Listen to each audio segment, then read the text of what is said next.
Good morning student. ભૌતિક વિજ્ઞાનના આ નવા લેક્ચરની અંદર એકમ અને માપનમાં આપનું સ્વાગત છે. આજે આપણે આના આગળના લેક્ચરમાં જે ચર્ચા કરી હતી ત્યાંથી આગળ ચાલીશું. અત્યાર સુધી આપણે એકમ પદ્ધતિ અને પૂરક રાશિ અને પૂરક રાશિના એમસીક્યુ સુધી, એ સિવાય ઉપગુણકના પણ એમસીક્યુ સુધી બધી ચર્ચા આપણે અહીંયા પૂરી કરી છે અને એના શોર્ટ ક્વેશ્ચન, ગુજકેટના ક્વેશ્ચનની પણ અહીંયા આપણે ડિસ્કસ કરી છે. હવે આપણે એક નવા અધ્યાય તરફ ચાલીશું. ચેપ્ટરની અંદર ટોપિક આ રીતે આવશે કે સૌપ્રથમ લંબાઈનું માપન આવશે, પછી એ જ રીતે દળનું માપન આવશે, સમયનું માપન આવશે. તો આજે આપણે લંબાઈના માપનની વાત કરીશું. મિત્રો, અહીંયા એમસીક્યુ માટે લંબાઈનું માપન કરવા માટે આપણી જોડે કેટલા સાધનો અવેલેબલ છે એની પહેલા અહીંયા આપણે વાત કરીશું. સૌથી પહેલા તો સૂક્ષ્મ માપન કરવા માટે 10⁻10 મીટર થી 10⁻8 મીટર એટલે એક સૂક્ષ્મ માપ થયું. એના માટે આપણે માઇક્રોસ્કોપનો ઉપયોગ કરીએ છીએ અને એ પણ આપણી માટે એક આણ્વિક સ્તરની પદ્ધતિ કહેવામાં આવે છે. આ માત્ર આપણે એમસીક્યુ માટે યાદ રાખીશું કે માઇક્રોસ્કોપ તો 10⁻10 થી 10⁻8. ઓકે, એ જ રીતે એનાથી પણ સૂક્ષ્મ માપ હોય તો 10⁻5 મીટર. ક્લિયર? તો એના માટે આપણે માઇક્રોમીટર સ્ક્રૂ ગેજ, મતલબ હવે જેમ જેમ અહીંયા જઈશું એમ માપ મોટા થતા છે. સૂક્ષ્મમાં સૂક્ષ્મ 10⁻10, તો એના માટે આપણે માઇક્રોસ્કોપ. એનાથી સહેજ મોટું 10⁻5 મીટર તો માઇક્રોમીટર સ્ક્રૂ ગેજ સાધનનો ઉપયોગ કરીશું. આ સાધન તમે પહેલા ક્યારેય જોયું નથી. તમે પ્રેક્ટિકલ લેબની અંદર આ સાધન જોઈ શકશો અને એને વધુ સારું સમજી શકશો. જો કે આના પછીના એકાદ લેક્ચરમાં આપણે સ્પેશિયલી નીટ માટે માઇક્રોમીટર સ્ક્રૂ ગેજ અને વર્નિયર કેલિપર્સની ચર્ચા કરીશું, કારણ કે નીટની અંદર એ ટોપિક આપણે પૂછાય છે. તો આપણે સ્પેશિયલ લેક્ચર એની માટે રાખીશું. તો એ પણ પ્રત્યક્ષ રીત છે જેમાં આપણે પોતે કામ કરવાનું હોય છે. એ જ રીતે 10⁻4 મીટર એટલે એના કરતા પણ થોડું 10 ગણું મોટું પ્રતિબિંબ થયું, મોટી વસ્તુ થઈ. તો એના માટે આપણે વર્નિયર કેલિપર્સનો ઉપયોગ કરીશું. એ પણ માઇક્રોમીટર સ્ક્રૂ ગેજની જેમ જ વપરાતું સાધન છે લેબની અંદર. જે પ્રત્યક્ષ રીત છે એ પણ આપણે સાથે જ કામ કરી શકીશું, જાતે જ જોઈ શકીશું. 10⁻3 મીટર થી 10⁻2 મીટર ના માપન માટે આપણે વ્યવહારમાં જે મીટર પટ્ટીનો ઉપયોગ કરીએ છીએ એ જ મીટર પટ્ટીનો અહીંયા ઉપયોગ કરીશું. એ પણ આપણી પ્રત્યક્ષ રીત છે, ફૂટપટ્ટી કે મીટર પટ્ટી. બરાબર? તો જેમ સ્ટેપ જાય એમ સૂક્ષ્મમાંથી થોડું મોટું, થોડું મોટું, થોડું મોટું. એનાથી મોટી વસ્તુ હશે 10⁻2 મીટર થી વધારે દૂરના અંતરો, જેમ કે પૃથ્વી અને ગ્રહોના અંતર છે, જુદા જુદા ગ્રહો વચ્ચેના અંતરો છે, પૃથ્વી અને ચંદ્ર વચ્ચેનું અંતર છે. તો આ અતિશય મોટા અંતરોના માપન માટે આપણે ટેલિસ્કોપ કે રડાર સિસ્ટમનો ઉપયોગ કરીશું. ટેલિસ્કોપ જૂની સિસ્ટમ છે, રડાર આધુનિક સિસ્ટમ છે. અને એ પણ આપણે પ્રત્યક્ષ ન કહેતા પરોક્ષ રીતે આપણે એનું ગણતરી કરીએ છીએ કે જેમાં આપણે રૂબરૂ માપન કરતા નથી, માત્ર એક થિયરિકલ સૂત્રને આધીન એની આપણે ગણતરી કરીશું. તો આ એમસીક્યુ માટે આપણા માટે ખાસ કામનું છે. હવે વાત કરું કે જે પરોક્ષ રીતની આપણે વાત કરી 10⁻2 થી મોટા અંતરો, તો એના માટે દ્રષ્ટિ સ્થાન ભેદની રીતનો ઉપયોગ થાય છે. એ ખૂબ મોટા અંતરોના માપન માટે છે. પહેલી વાત કે દ્રષ્ટિ સ્થાન ભેદ કોને કહીશું, તો તમારી બુકમાં એક સિમ્પલ એક્ઝામ્પલ આપેલું છે કે તમે કોઈ એક પેન કોઈ એક ખૂણાના સ્થાન ઉપર રાખી દો. ફોર એક્ઝામ્પલ કે મેં અહીંયા એક પેન ગોઠવી છે કે પેન્સિલ છે, બરાબર? આ મારી પેન કે પેન્સિલ છે. હવે એ પેન કે પેન્સિલને તમે તમારી બંને આંખ વડે, જમણી અને ડાબી આંખ વડે વારાફરતી જોવાનો પ્રયત્ન કરો.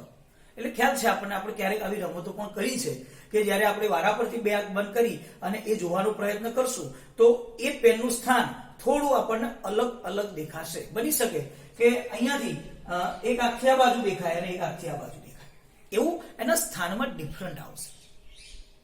તો એકચ્યુઅલી પેન કે પેન્સિલનું સ્થાન બદલાતું નથી, એ માત્ર આપણો દ્રષ્ટિનો એક ભ્રમ છે.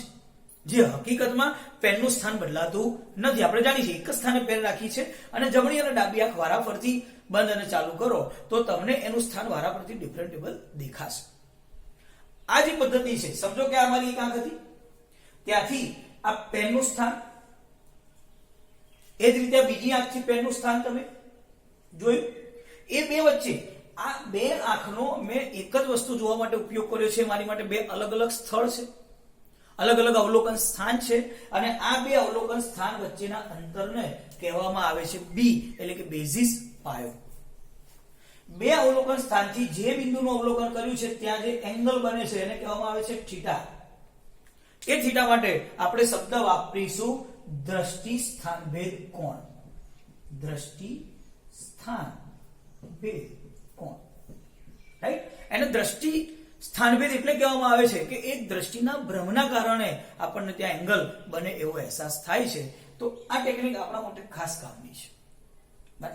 હવે આપણે એક્ઝામના રિલેટેડ આવી જઈએ કે જો મને એક્ઝામમાં 2 માર્કની અંદર કે 3 માર્કમાં ક્વેશ્ચન પૂછાય તો આ ચેપ્ટરમાંથી પહેલો ક્વેશ્ચન આ સિલેક્ટ થઈ શકે છે કે દ્રષ્ટિ સ્થાનભેદની રીત વર્ણવો. હું તમને પહેલા પણ કહી દઉં કે ખૂબ જ મોટા અંતરોના માપન માટે આ રીતનો ઉપયોગ થાય છે.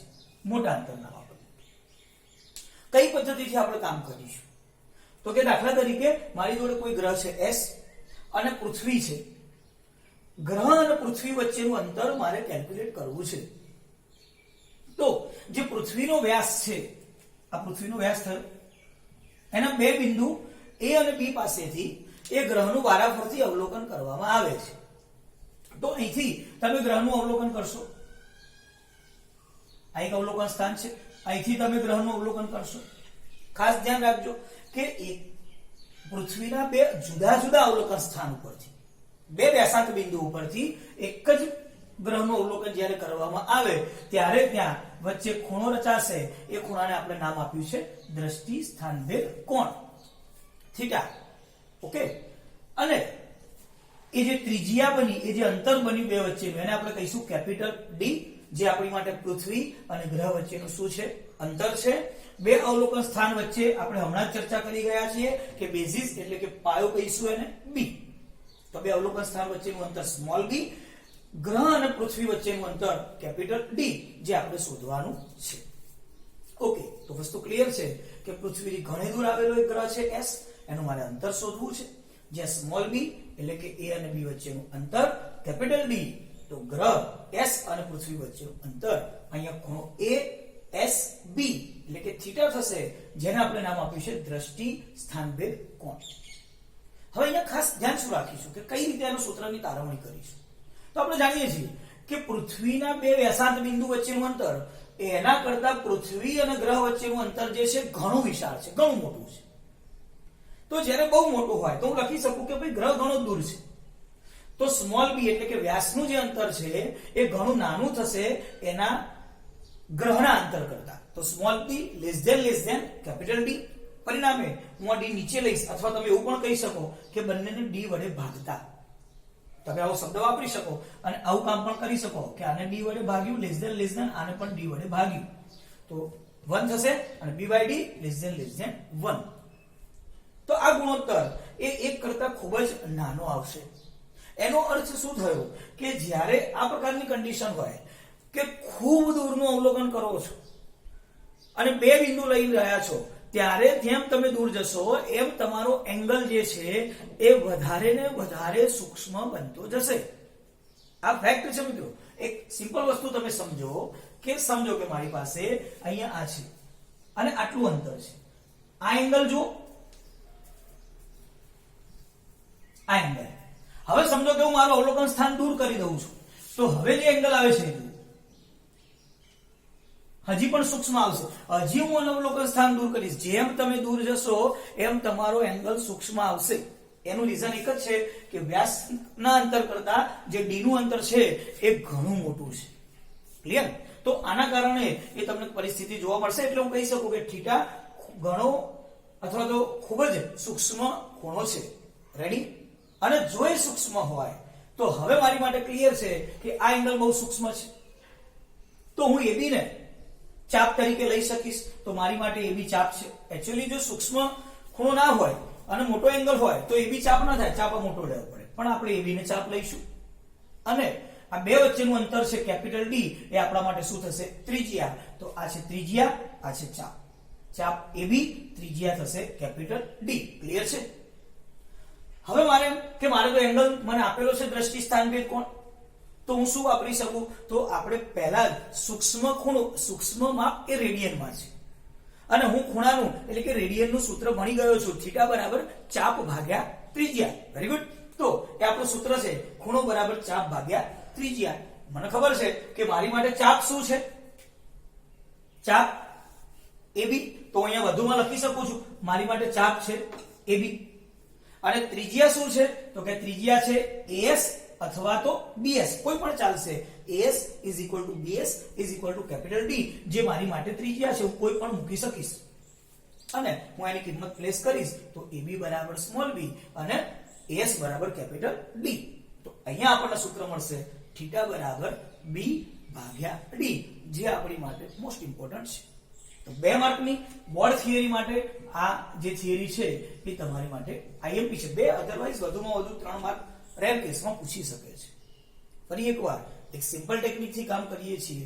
જ્યારે અંતર શોધવું છે તો જ્યાંથી અંતર શોધવું છે પૃથ્વી ઉપરથી, તો પૃથ્વીના 2 જુદા જુદા અવલોકન સ્થાન લઈ અને જેનું અંતર શોધવું છે એના એક જ બિંદુનું અવલોકન કરો. જે એંગલ બનશે એને દ્રષ્ટિ સ્થાન ભેદ કોણ કહીશું. સામેની બાજુ પાયો એ આપણી માટે b સ્મોલ b એ બેઝ થશે અને 2 વચ્ચેનું અંતર એ સ્મોલ b એટલે ચાપ થશે અને ગ્રહ થી જે પૃથ્વીનું અંતર છે કેપિટલ D એ આપણી માટે ત્રિજ્યા થશે. તો થીટા બરાબર ચાપ ભાગ્યા ત્રિજ્યાથી હું મારું કામ કરી શકીશ. હવે મારે કોઈ પણ થીટા શોધવું હોય તો સૂત્ર છે, b શોધવું હોય, અંતર શોધવું હોય તો હું અંતરને કરતા કરીશ. એ આપણે જાણીએ છીએ કે કેવી રીતે કરતા કરીશું. ઓકે, આ થિયરીના આધીન આપણી બુકમાં એક એક્ઝામ્પલ છે, ઉદાહરણ 2.3, જેની કેલ્ક્યુલેશન આપણે કરી. પૃથ્વીના 2 વ્યાસાંત બિંદુઓ A અને B. સમજો કે હું એવું કહી શકું કે અહીંયા સમજો કે મારી પાસે પૃથ્વી છે. ઓકે, આ પૃથ્વી છે, આ રીતે એના 2 વ્યાસાંત બિંદુ છે A અને B મારી પાસે. ત્યાંથી કોઈ ચંદ્ર, એટલે અહીંયા સમજો કે મારે ચંદ્રનું અવલોકન કરવું છે તો આ મારી માટે ચંદ્ર છે. બરાબર, ચંદ્ર પાસે બંને અવલોકન સ્થાનના કારણે જે એંગલ બને એ તમને આપેલો છે. આ એંગલ તમને આપી દીધો છે જેને આપણે શું કહીએ છીએ, થીટા, એટલે કે દ્રષ્ટિ સ્થાન ભેદ કોણ, જે મને અહીંયા આપ્યો છે 1:54. ઓકે, પૃથ્વીનો વ્યાસ મને આપી દીધો, આ પૃથ્વીનો વ્યાસ થશે સ્મોલ b, જેને આપણે કહીએ છીએ 1.276 × 10⁷ મીટર. અને તમારે પૃથ્વી અને ચંદ્ર વચ્ચેનું અંતર કેલ્ક્યુલેટ કરવાનું છે. ઓકે, હવે આપણે જોઈએ એમ કે જ્યારે અંતર શોધવાનું છે તો મારી માટે સિમ્પલ જ સૂત્ર છે કે થીટા બરાબર, તમારી જોડે સૂત્ર છે એ જ સૂત્રનો તમારે ઉપયોગ કરવાનો છે.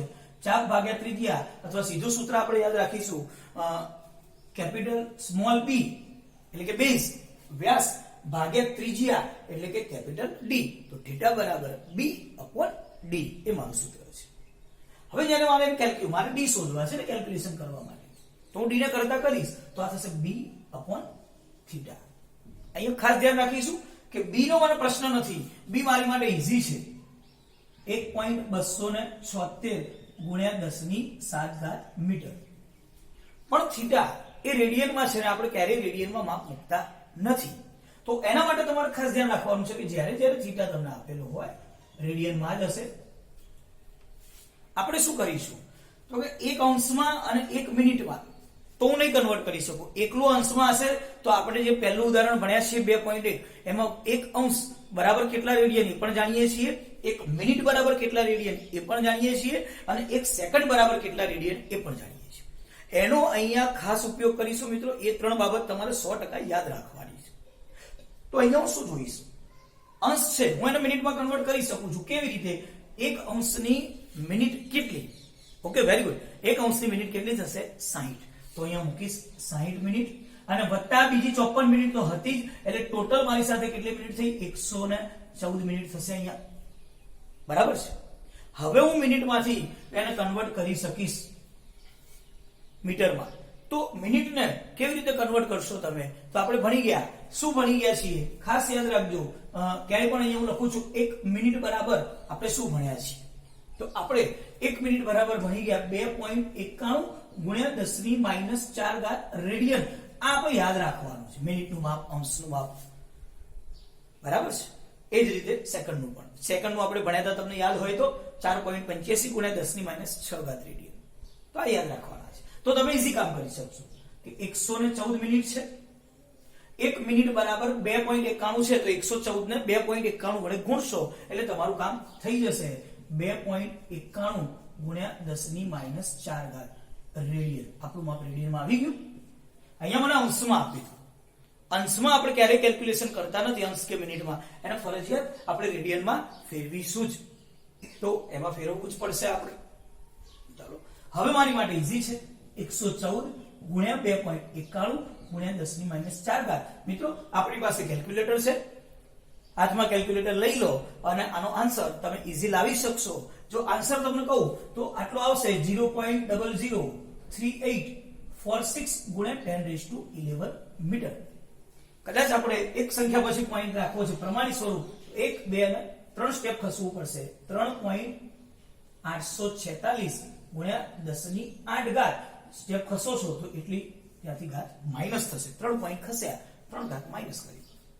તો આ મને ચંદ્રનું અંતર મળી ગયું. કેપિટલ D = 3.846 ગુણ્યા 10 ની 8 ઘાત. તો આ જે ટેકનિક છે દૂરના ગ્રહોનું અંતર શોધવા માટેની, અને એ ટેકનિકનું એક્ઝામ્પલ તમે ગણી શકો છો. હોમવર્કમાં તમને હું આટલું ચેન્જિંગ કરીને આપું છું કે આ θ 1.54 છે એની જગ્યાએ તમે 1.8 અંશ લઈ અને મને હોમવર્કમાં આ જ રકમ સાથે વ્યાસ આનો આ જ ખાલી એંગલ બદલું છું 1.8 અંશ, અને તમે એની મદદથી એક પ્રેક્ટિસ એક્ઝામ્પલની ત્યાં કરી શકો છો. ઓકે, તો અહીં અમારા દ્વારા તમને ફિઝિક્સના જે લેક્ચર વારંવાર કન્ટિન્યુ ડે બાય ડે આપવામાં આવશે. મિત્રો શાંતિથી એનો અભ્યાસ કરો અને એની નોટ્સ બનાવો. વધારેમાં વધારે તમારા મિત્રોને આ લેક્ચર શેર કરો કે જેથી આ પરિસ્થિતિની અંદર એ ઘરે બેઠા પોતાનો અભ્યાસ કરી શકે. સબસ્ક્રાઇબ કરવાનું ભૂલશો નહીં, શેર કરવાનું ભૂલશો નહીં. Thank you.